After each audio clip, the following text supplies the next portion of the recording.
کی سلطانی۔ بسم اللہ الرحمن الرحیم۔ اللہ تبارک و تعالیٰ کے پاکیزہ نام سے آغاز کرتے ہیں جو بہت مہربان نہایت رحم والا ہے۔ الحمدللہ بخاری شریف کی احادیث کریمہ پر درس کا سلسلہ جاری و ساری ہے، اور تقریباً ہم 166 حدیثیں بیان کر چکے ہیں۔ اس حدیث پر جو 166ویں ہیں، اس میں حضرت عبید بن جریج رضی اللہ تعالی عنہ روایت کرتے ہیں کہ میں نے عبداللہ بن عمر رضی اللہ تعالیٰ عنہما سے سوال کیا تھا کہ اے ابو عبد الرحمن، میں نے آپ کو 4 ایسے کام کرتے ہوئے دیکھا ہے کہ آپ کے اصحاب میں سے اور کوئی یہ کام نہیں کرتا۔ تو یہ تعجب کی بات تھی کہ بہت سارے دیگر صحابہ کرام ان کاموں کو نہیں کر رہے ہیں اور آپ کر رہے ہیں، تو اس کی کوئی نہ کوئی خاص وجہ ہوگی۔ تو انہوں نے کویسچن کر ڈالے اور 4 چیزوں کا سوال کیا، چاروں کا پھر عبداللہ بن عمر رضی اللہ تعالیٰ عنہما نے جواب دیا۔ اور وہ سوال تو میں نے بیان کر دیے تھے، جواب بھی بیان ہو گئے تھے، لیکن میں دوبارہ دہرا لوں گا اور اس کی وضاحت بھی کرتا جاتا ہوں۔ اس مقام پہ ایک مزید یہ بات دیکھ لیں کہ حضرت ابن جریج رضی اللہ تعالی عنہ نے کویسچن یہ کیا تھا کہ 4 کام آپ ایسے کر رہے ہیں، دیگر صحابہ نہیں کر رہے ہیں۔ اس کا مطلب یہ ہوا کہ خود زمان رسول میں خود صحابہ کرام علیہم الرضوان کے درمیان ایسا معاملہ تھا کہ فقہی اختلاف قائم و دائم تھا۔ کچھ صحابہ کسی اور حدیثوں سے استدلال کر کے کچھ عمل کر رہے تھے، اور بعض صحابہ کرام کچھ اور عمل اختیار کیے ہوئے تھے، حالانکہ ایک ہی زمانے کے ہیں اور نبی کریم صلی اللہ علیہ وسلم کے صحبت یافتہ ہیں۔ اس سے ہماری عوام ذرا درس حاصل کرے کہ جو علماء کے اختلاف، جو فقہی اختلاف ہیں، شرعی مسائل میں اختلاف ہیں، ان کو سننے کے بعد اور فوراً بھڑک جاتے ہیں کہ جی یہ مولوی لوگ تو آپس میں لڑتے رہتے ہیں۔ اب بھائی ایک کے پاس جاؤ جائز کہتا ہے، دوسرے کے پاس جاؤ ناجائز کہتا ہے، کس کے پاس جائیں بتاؤ، کس کے پاس نہ جائیں؟ تو یہ اس لیے آپ تذبذب کے عالم میں آتے ہیں، اس لیے آپ پریشان ہوتے ہیں کہ کبھی آپ نے دین کو سمجھنے اور سیکھنے کی کوشش کی نہیں کی۔ نہ ہم نے کبھی قرآن پڑھا ہوتا ہے ترجمہ تفسیر کے ساتھ، نہ ہم نے حدیثیں پڑھی ہیں، اور اس کے باوجود بعض تو اپنے آپ کو اتنا عالم سمجھتے ہیں کہ بولتے ہیں جی ہم بھی جانتے ہیں دین، جی تھوڑا بہت دین تو ہمیں بھی معلوم ہے۔ بھائی کتنا تھوڑا بہت معلوم ہے ذرا بتائیے گا، تو پھر وہ بیچارے کچھ بھی نہیں بتا سکتے ہیں۔ تو خلاصہ کلام یہ ہے کہ ایسے حضرات جنہوں نے کچھ پہلے پڑھا ہی نہیں ہے، کچھ سنا ہی نہیں ہے، صحابہ کرام علیہم الرضوان کی احادیث مبارکہ پہ غور و تفکر، ان کے اعمال و افعال پر سوچ بچار کی ہی نہیں ہے، انہیں کیا پتا کہ پہلے کیا ماحول تھا۔ تو ایسے ہی ہوتا رہا ہے، ہر دور میں فقہی اختلاف چلتا رہا ہے۔ جیسے اس حدیث سے بھی ثابت ہوا کہ عبداللہ بن عمر کچھ اور حدیثوں سے استدلال کر رہے ہیں، باقی صحابہ اور کر رہے ہیں۔ تو انہوں نے کویسچن کیا حضرت ابن عمر رضی اللہ تعالی عنہما سے، جب انہوں نے کہا کہ آپ 4 کام ایسے کر رہے ہیں کہ دوسرے نہیں کرتے، تو آپ نے فرمایا بتاؤ وہ کون سے کام ہیں؟ تو پہلا انہوں نے کہا کہ آپ یمانین کو مس کرتے ہیں۔ یمانین یہ میں نے آپ کو بتایا تھا کہ کعبۃ اللہ کے 4 کونے تھے، 4 کونے ہیں، ایک میں حجر اسود ہے، اسے رکن اسود کہتے ہیں، پھر اس کے بعد رکن شامی ہے، پھر اس کے بعد رکن عراقی ہے، اور پھر اس کے بعد رکن یمانی ہے۔ تو یہ 4 ہیں۔ تو اس کے اوپر کویسچن کیا گیا کہ آپ یہ جو رکن اسود ہے یا رکن یمانی، ان دونوں کو یمانین سے تعبیر کیا ہے انہوں نے، ابن جریج نے، تو آپ تو ان کو ٹچ کرتے ہیں اور باقی صحابہ نہیں کرتے ہیں۔ تو آپ نے جواب دیا کہ میں نے نبی کریم صلی اللہ علیہ وسلم کو ایسا کرتے ہوئے دیکھا ہے، جب میں نے کرتے ہوئے دیکھا تو میں بھی ایسا کر رہا ہوں۔ اب سوال یہاں پہ یہ پیدا ہوتا ہے کہ کیا باقی صحابہ کرام نے نہیں دیکھا؟ تو یہ یاد رکھیں کہ نبی کریم صلی اللہ علیہ وسلم کے عمل مبارکہ کو تعبیر کرنے میں،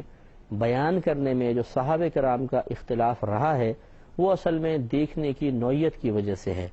اب آپ خود سوچئے کہ جب ایک طواف چل رہا ہے،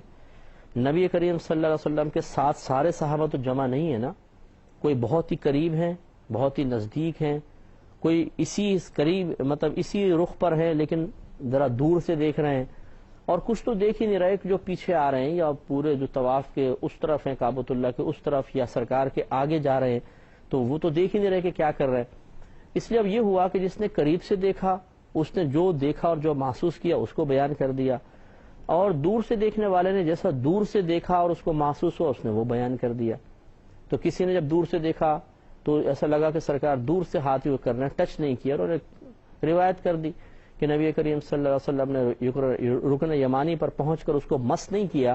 اس کی طرف اشارہ کر دیا، اور جو قریب تھا اس نے دیکھا کہ آپ نے باقاعدہ ٹچ بھی کیا ہے، مس کیا ہے برکت کے لیے۔ تو پھر انہوں نے اسی طرح اس کو روایت کر دیا. یوں ہوتا ہے اختلاف پیدا ہو جاتا ہے. اور یہ فقہی اختلاف کوئی بغض و عناد کی بنا پر نہیں ہوتا ہے, یہ کوئی پریشانیاں بڑھانے کے لیے نہیں ہوتا ہے, بلکہ صحیح احکام کو, صحیح حکم کو, نبی کریم صلی اللہ علیہ وسلم کے قول یا عمل یا فعل کو صحیح طریقے سے بیان کرنے کے لیے ہوتا ہے. تو اس لیے اس میں عوام الناس سے ہماری گزارش ہے, جو ہمارے بھائی بہن خصوصاً ہمیں سن رہے ہیں, سب تو سنتے بھی نہیں ہیں, جو سن رہے ہیں ان سے ہماری گزارش ہے کہ علماء کے اختلاف کے وقت پریشان ہونے کے بجائے, جیسے ابن جریج نے حضرت عبداللہ ابن عمر رضی اللہ تعالیٰ عنہما سے سوال کر لیا, جی مجھے بتائیں کیوں ہو رہا ہے ایسا آپ بھی کوشچن کر لیں. اگر آپ کو تذبذب کہیں بہت زیادہ محسوس ہو رہا ہے اور آپ کی واقعی طبیعت یہ چاہ رہی ہے کہ آپ معلوم کر لیں, اور وہ بھی بہت امپورٹنٹ مسئلہ, تو کر لیں, آپ معلوم کر لیں. دوسرا انہوں نے کہا کہ انہوں نے پوچھا کہ آپ بغیر بالوں کے چمڑے کے جوتے پہنتے ہیں. اس کا جواب حضرت عبداللہ ابن عمر رضی اللہ تعالیٰ عنہ نے یہ دیا کہ میں نے نبی کریم صلی اللہ علیہ وسلم کو دیکھا کہ آپ نے جب بھی نالین پہنی اس کے اوپر بال نہیں تھے, تو میں بھی سرکار کی سنت پوری کرتا ہوں. تو یہ بھی معلوم ہوا کہ یہ سنت کریمہ ہے کہ ایسے جوتے پہنے جائیں جو بالوں والے نہ ہوں, یہ سنت ہے. لیکن بالوں والے پہننا کوئی ناجائز یا حرام نہیں ہے. لہذا اگر کوئی ایسے چمڑا ملتا ہے جس پہ بھی جانور کے بال موجود ہیں اور وہ حرام چمڑا نہ ہو تو ٹھیک ہے, اس کو پہن سکتے ہیں, اس میں کوئی حرج نہیں ہے. لیکن سنت اگر پوری کرنی ہے تو بغیر بالوں والے چمڑا استعمال کرنا چاہیے. تیسرا انہوں نے کوشچن کیا کہ میں نے آپ کو دیکھا کہ آپ زرد رنگ کے ساتھ رنگتے ہیں, یعنی زرد رنگ کے ساتھ رنگتے ہیں, اس میں عام ہے کہ اپنی داڑھی کو رنگتے ہیں, سر کے بالوں کو رنگتے ہیں, یا اپنے لباس کو زرد رنگ سے رنگتے ہیں, سب اس میں مفہوم شامل ہو سکتا ہے. تو عبداللہ ابن عمر رضی اللہ تعالیٰ عنہ نے کہا کہ میں زرد رنگ اس لیے استعمال کرتا ہوں کہ میں نے نبی کریم صلی اللہ علیہ وسلم کو زرد رنگ سے رنگتے ہوئے دیکھا ہے, تو اس لیے میں بھی استعمال کرتا ہوں. اس سے کنفرم ہوا کہ سرکار صلی اللہ علیہ وسلم ریش مبارکہ میں زرد رنگ بھی استعمال فرماتے تھے, یا آپ نے لباس زرد رنگ کا بھی پہنا ہے. اور چوتھا انہوں نے پوچھا کہ جب آپ مکے میں ہوتے ہیں تو لوگ جب چاند دیکھ لیتے ہیں تو احرام باندھ لیتے ہیں, اور آپ احرام نہیں باندھتے حتیٰ کہ 8 ذو الحجہ ہو جائے. تو مسئلہ یہ تھا کہ جب ذو الحجہ کا چاند نظر آتا تھا تو حج کے لیے انسان 8 کو مینا جاتا ہے, پھر 9 کو میدان عرفات, پھر 10 کی رات مزدلفہ, اور 10 کا پھر دن مینا میں, پھر وہاں پر وہ ارکان وغیرہ ادا کرتے ہیں. تو اکثر جو بہت سے صحابہ کرام ایسے نظر آئے ابن جریج کو کہ وہ پہلی ذو الحجہ سے ہی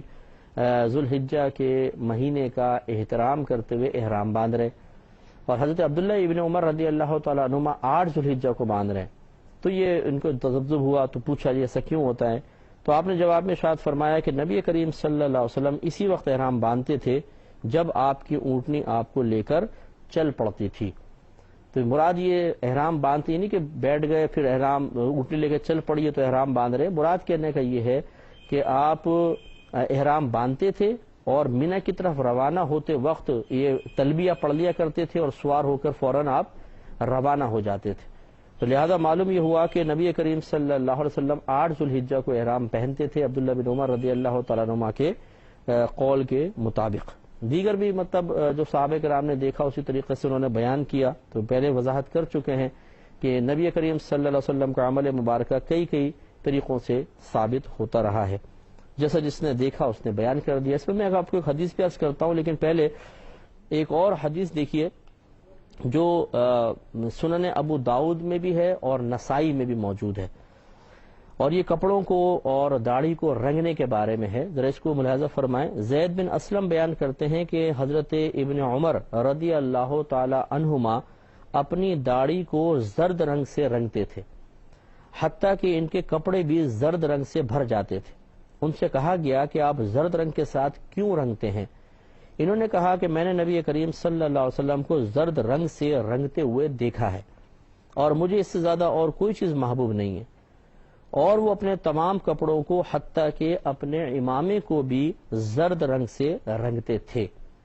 اور علماء نے فرمایا کہ آپ کا اکثر جو امامہ ہے سیاہ رنگ کا ہوتا تھا, لیکن زرد رنگ کا امامہ بھی آپ سے ثابت ہے, اور آپ نے نبی کریم صلی اللہ علیہ وسلم کو بھی زرد رنگ استعمال کرتے ہوئے دیکھا ہے. کہ زرد رنگ کا اگر کوئی لباس پہنتا ہے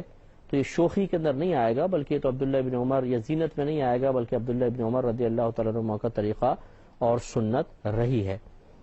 اسی طرح یہ سنن ابو داؤد کی ایک روایت، اب یہ احرام کے بارے میں دیکھیں، سعید بن جبیر رضی اللہ تعالی عنہ نے حضرت ابن عباس رضی اللہ تعالی عنہما سے پوچھا کہ صحابہ کرام علیہم الرضوان کا احرام باندھنے کے وقت میں کیوں اختلاف ہے؟ یہ آپ ذہن میں رکھیے گا کہ سرکار جب حج کے لیے آئے تھے تو مدینے سے چلے تھے، اور مدینے سے جب مکے کی طرف آئے تو درمیان میں ایک مقام ہے جس کو ذوالحلیفہ کہتے ہیں، اسے ابیار علی بھی کہتے ہیں، یہ میقات ہے مدینے والوں کے لیے۔ تو یہاں سرکار تشریف لائے، میقات پہ احرام باندھا۔ اب صحابہ کرام میں کیوں اختلاف پیدا ہوا، اس کی وضاحت دیکھیں، یہ کہہ رہے ہیں تو حضرت ابن عباس رضی اللہ تعالی عنہ نے اس کی وجہ بتائی۔ آپ نے فرمایا کہ نبی کریم صلی اللہ علیہ وسلم حج کرنے کے لیے نکلے، جب آپ نے مسجد ذوالحلیفہ میں 2 رکعت نماز پڑھ لی تو نماز سے فارغ ہونے کے بعد آپ نے حج کا احرام باندھ لیا اور تلبیہ پڑھا، لبیک اللہم لبیک۔ احرام کے بعد یہ پڑھنا احرام کے صحیح ہونے کے لیے شرط ہے، اگر نہیں پڑھیں گے تلبیہ تو احرام صحیح نہیں ہے۔ ایک دفعہ بلند آواز سے پڑھنا لازم ہے اور 2 دفعہ پڑھنا افضل ہے۔ تو جب آپ نماز سے فارغ ہوئے، آپ نے حج کا احرام باندھ لیا اور تلبیہ پڑھا، جس کو لوگوں نے سنا۔ پھر آپ اونٹنی پر سوار ہوئے، اور جب آپ کو لے کر اونٹنی چل پڑی تو آپ نے پھر ایک دفعہ تلبیہ پڑھا، اور جب لوگوں نے آپ سے تلبیہ سنا تو انہوں نے کہا کہ آپ نے احرام اس وقت باندھا ہے۔ یعنی بعض نے جب مسجد کے جو اندر تھے ساتھ میں، انہوں نے دیکھا سرکار نے احرام پہنا، تلبیہ پڑھ لیا، تو لوگوں نے کہا احرام اس وقت باندھا۔ پھر سرکار باہر تشریف لائے، اونٹی پر بیٹھے اور آپ نے تلبیہ پڑھا، تو جنہوں نے باہر سنا انہوں نے کہا کہ اس وقت سرکار نے گویا کہ احرام کی نیت کی ہے۔ جب اونٹنی پر سوار ہو کے روانہ ہوئے، پھر لوگوں نے سنا تو انہوں نے کہا کہ آپ نے احرام اس وقت باندھا ہے جب اونٹنی پر سوار ہو کر روانہ ہوئے، انہوں نے یہ روایت کر دی۔ پھر یہ فرماتے ہیں کہ پھر نبی کریم صلی اللہ علیہ وسلم روانہ ہوئے، اور جب آپ شرف البیداء کے مقام پر پہنچے تو آپ نے پھر تلبیہ پڑھا، اور لوگوں نے اس کو سنا تو انہوں نے کہا کہ آپ نے احرام اس وقت باندھا ہے جب آپ شرف البیداء کی بلندی پر چڑھے۔ اب دیکھیں 3 اختلاف ہو گئے، یہ وہی ملاحظہ فرمانے کی وجہ سے ہے، اور خود اس سے نتیجے مرتب کرنے کی وجہ سے ہے، صحابہ کرام میں اختلاف ہوا۔ ابن عباس کہتے ہیں اور اللہ تعالیٰ کی قسم آپ نے احرام اس وقت باندھا تھا جب آپ مسجد ذوالحلیفہ میں 2 رکعت نماز پڑھ کر فارغ ہوئے تھے، یعنی احرام کی نیت کی تھی اور تلبیہ پڑھا تھا۔ پھر اس کے بعد آپ سواری پر بیٹھے، اور جب وہ چل پڑی تو آپ نے تلبیہ پڑھا، اور جب آپ شرف البیداء کی بلندی پہ چڑھے تو پھر آپ نے تلبیہ پڑھا۔ تو اس سے یہ واضح ہوا، دیکھیں یہ ابو داؤد کی روایت بھی آپ کو عرض کر دی کہ اس طریقے سے صحابہ کرام مختلف مقامات پر سرکار کے عمل کو دیکھ کر نتیجہ خود مرتب کر کے بیان کرتے ہیں، اور اس سے پھر اختلاف پیدا ہو جاتا ہے۔ اب یہ فقہائے اسلام کا کام ہے کہ وہ غور و تفکر کریں کہ کس حدیث سے کس مقام پہ استدلال کس مسئلے کا کیا جائے گا، یہ ان کا کمال ہے۔ اس لیے معلوم یہ ہوا کہ عوام الناس اگر براہ راست حدیثیں پڑھے گی تو کبھی ہدایت نہیں پا سکتی ہے، بشرطے کہ آپ ترجمہ اور شرح کے ساتھ نہ پڑھیں۔ اگر آپ صرف ویسی ہی شرح کے ساتھ نہ پڑھیں، اگر صرف ترجمے سے آپ نے پڑھا تو کچھ سمجھ میں نہیں آئے گا کہ کوئی صحابی کہہ رہے ہیں اس وقت سے سرکار نے احرام پہنا، کوئی کہیں گے اس وقت سے پہنا، تو آپ گھبرا جائیں گے کہ صحیح کیا ہے اور زیادہ مناسب کیا ہے۔ یہ تو میں نہیں کہہ سکتا کہ غلط، بلکہ وہی بات ہے کہ کسی نے جو مشاہدہ کیا اپنے مشاہدے کے مطابق بات کہہ دی، عوام کو انتخاب کرنا مشکل ہو جاتا ہے۔ اس لیے اگر آپ شرح پڑھیں گے تو شرح آپ کو بتا دے گی کہ یہاں پر کیا مسئلہ ہے اور اس طرف کیا مسئلہ ہے۔ اگلی حدیث کی طرف آتے ہیں، باب التیمن فی الوضوء والغسل، وضو اور غسل میں تیمن کا باب۔ تیمن مانے دائیں طرف سے ابتدا کرنا، دائیں طرف سے سیدھی طرف سے ابتدا کرنے کا باب۔ اور اس پر حدیث نمبر 167 ہے جو آپ کی خدمت میں عرض کریں گے کہ حضرت حفصہ بنت سیرین یہ ام عطیہ سے روایت کرتی ہیں، وہ کہتی ہیں کہ نبی کریم صلی اللہ علیہ وسلم نے اپنی صاحبزادی کو غسل دینے کے متعلق ان سے فرمایا کہ ان کی دائیں جانب سے، یعنی ابتدائیں دائیں جانب سے کرو، اور وضو کی جگہوں سے غسل کی ابتدا کرنا، دائیں طرف سے، اور وضو کی جگہوں سے جہاں جہاں وضو ہیں وہاں سے غسل کی ابتدا کرنا ہے، اعضاء وضو جہاں سے، یعنی چہرہ ہے، ہاتھ ہے، پیر ہے۔ اس لیے سنت کریمہ ہے کہ سب سے پہلے مردے کو استنجا کروایا جاتا ہے، استنجا کروانے کے بعد پھر وضو کروایا جاتا ہے۔ وضو میں پہلے چہرہ دھوئیں گے، پھر دونوں ہاتھ کونیوں سمیت، پھر سر کا مسح، پھر دونوں پیر دھوئیں گے۔ یہ سرکار کی تلقین ہے۔ اس کے بعد ہر سیدھی جانب کو فوقیت دیتے جائیں گے، یعنی پہلے سیدھی جانب پانی ڈالیں گے پھر الٹی جانب پانی ڈالیں گے، اس طریقے سے۔ اور یہ جو صاحبزادی ہیں یہ حضرت ام کلثوم رضی اللہ تعالی عنہا ہیں، جب ان کا وصال ہوا تو سرکار نے اس طرح ان عورتوں کو تلقین کی کہ اس طریقے سے غسل دیا جائے۔ اس سے معلوم ہوا کہ سیدھی طرف سے وضو کی ابتدا کرنی چاہیے، الٹا ہاتھ پہلے دھونا یا الٹا پیر پہلے دھونا یہ غلط ہے، یعنی یہ خلاف سنت ہے۔ گناہ تو نہیں ہوگا، وضو ہو جائے گا، لیکن بہتر ہے کہ سیدھی جانب سے ابتدا کی جائے۔ 168 حدیث پر آتے ہیں، حضرت عائشہ صدیقہ رضی اللہ تعالی عنہا اس کی راویہ ہیں، یہ بیان کرتی ہیں کہ نبی کریم صلی اللہ علیہ وسلم کو ہر چیز میں دائیں طرف سے ابتدا کرنا پسند تھا، یعنی سیدھی طرف سے، جوتی پہننے میں اور کنگھی کرنے میں، وضو کرنے میں اور اپنے تمام کاموں میں۔ تو معلوم یہ ہوا کہ ہر وہ جائز کام جو جائز ہے اور قابل احترام ہے اس میں سیدھی جانب سے ابتدا کرنی چاہیے، یعنی نبی کریم صلی اللہ علیہ وسلم جوتی پہننے میں سیدھی جانب سے ابتدا کرتے تھے۔ اب کس قدر سلیقہ بندی ہے، آپ یہ دیکھیے کہ جوتی تک آپ ایک خاص طریقے سے پہن رہے ہیں اور اس کی تعلیم فرما رہے ہیں، یعنی بے پرواہی تو مسلمان کے لیے رکھی ہی نہیں ہے، ہر چیز میں احتیاط، ہر چیز کے اندر پرواہ کرنی ہے، سلیقے کو اختیار کرنا ہے اور تعلیم شرع کا لحاظ رکھنا چاہیے۔ تو سب سے پہلے جوتے پہننے میں سرکار پہلے اپنا پیر مبارکہ سیدھی جوتی میں ڈالتے تھے، پھر اپنی بائیں جانب والی جوتی میں ڈالتے تھے۔ ہم جب جوتے پہنتے کوئی پرواہ نہیں ہوتی ہے، الٹا پیر جا رہا ہے سیدھا پیر جا رہا ہے، اتارتے ہوئے بھی کوئی پرواہ نہیں ہے، وہ ایک جوتی پھینکی ادھر گئی، ایک جوتا پھینکا ادھر گیا، غلط طریقہ ہے۔ تو جب آپ پاؤں ڈالیں تو پہلے سیدھا پیر پھر الٹا پیر، ہاں نکالیں تو الٹا کریں، پہلے الٹا پیر نکالیں پھر سیدھا پیر نکالنا چاہیے جیسے دوسری حدیثوں میں آیا ہے۔ اور کنگھی کرنے میں سرکار سیدھی جانب سے ابتدا کرتے تھے۔ اب جس کے سر پہ بال ہیں بالفضل وہ کرنا چاہتا ہے تو پہلے سیدھی جانب کرے پھر الٹی جانب کرے، یہ سنت کریمہ ہے۔ اسی طرح وضو کرنے میں چہرے میں تو ایسے ہی ہوگا کہ آپ جب پانی ڈالتے ہیں تو ایک ساتھ یوں ڈالتے ہیں تو دونوں سائڈ دھل جاتی ہیں، لیکن جب آپ ہاتھ دھوتے ہیں اور اس طرح پیر دھوتے ہیں تو پہلے سیدھا پھر الٹا پیر اور اس طرح سیدھا ہاتھ الٹا ہاتھ۔ اور اپنے تمام کاموں میں وفی شانی کلہ کا آپ سیدھا عائشہ کے الفاظ فی شأنہ کلہ، اپنے تمام کاموں میں، یعنی ہر جو اچھا کام تھا، جیسے کتاب لینا دینا ہے، کوئی